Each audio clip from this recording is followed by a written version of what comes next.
আমরা একটা রুগী প্রায় 3 কিলোমিটার কান্ডায় করে সেটা কাপড় দিয়ে বাইনা সেটা নিয়ে করে সেটা তারপরে এন থেকে অটো নিয়ে আমরা হাসপাতাল নিয়ে যাওয়া হয়।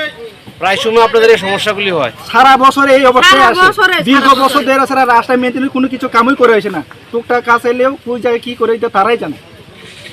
আপনাদের রাস্তাটা কি ব্রিক সোলিং রাস্তা আছে? আগে বহুত বছর আগে ব্রিজ সোলিং করেছে, ব্রিজ করে পুরাটা ড্যামেজ হয়ে গেছে, কোনো কিছু নাই। কত বছর আগে হয়েছে ব্রিক সোলিংটা? ব্রিজ সোলিং ন্যূনতম প্রায় 10-12 বছর আগে। তারপর আর কোনো মেইনটেনেন্স? কোনো মেইনটেনেন্স নাই। আমরা বারবার কয়েছি পঞ্চায়েত দিকে রাবিশ নাহলে মেটলি ফাইন্যান্সেরা কিছু চলনের ব্যবস্থা করে দাও, তাও এই পর্যন্ত ওখানে কিছু করা হয় না। তাই আমরা বাধ্য দিয়েছি রাস্তা দেওয়া।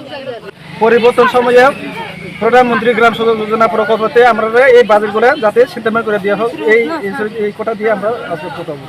যদি তারা প্রশাসন আন্ডার থেকে আমরা যদি রাইটিং ভাবে যদি লিখে দেয় বলে যে এইগুলো আমি করে দিব, তাহলে তারা পক্ষে সই থাকবো, আমরা এলাকাবাসী ভাবে সই থাকবো, তার প্রতি আমরা আশা থাকবো।